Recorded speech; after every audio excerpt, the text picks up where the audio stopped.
So, this is the 5th week through the 7th week. And when you get to the 7th week, it's pretty evident that Jesus is the one that's spoken of here. He's the only one that fits all of that description. And so remember that the 7th week would be sometime between 4,200 years after Adam to 4,900 years after Adam. Now, the only leniency that we can really talk about is that there's a discrepancy of about 265 years to 300 years somewhere at the beginning of time. And so far, I've never found any answers on it. So if you know, please let me know. The only thing I can come up with is that at the North Pole, where it says in the book of Enoch, that's where creation started. Of course, we have days lasting longer, and nights lasting longer. And in the first, and until Enoch was shown the luminaries and the courses, maybe, possibly, they didn't go by 24-hour days. This is just a hypothesis. Because of, they credited a day as, even God did, when there was evening and there was morning. The nighttime he called evening, the darkness, and the daylight he called day or morning, okay? And so there was evening and there was morning and there was each day. So I don't know if that's part of the discrepancy or if it's just a matter of the time that the days were considered days prior to when the luminaries were made on the 4th day. So I'm not really sure, but either way, this real quick is obviously speaking of Jesus in the 7th week. For it says, let's see, and after that, verse 9, if you can see there, and after that, in the 7th week, will an apostate generation arise. Remember how grotesque it was back then with the Roman Colosseums and just pure evil everywhere. And in fact, it was so evil and truth was so much hidden like it is today that even Pontius Pilate didn't know what truth was. He asked Jesus, what is truth? So we can ask that same question today with all the lies we've inherited. But I just wanted to read this real quick. So an apostate generation will arise, and many of its deeds will be apostate. And at its close, so we're talking at the close of that 700-year period, so it would be some time between the year 4,500 years after Adam to 4,900 years after Adam. Sometime in that period of that week closing is when Jesus came, according to this prophecy. And so you see where we have a little bit of time disagreement. I'll put it that way.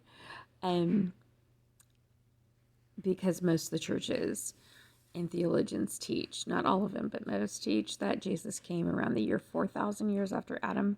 And there's quite a jump from 4,000 to 45 or even 4,700 years or 4,900 years. And we know that he came sometime at its close. And I'm only going back to 4,500 years because of the discrepancy of the days at the beginning. So that's the only reason. So anyways, it says,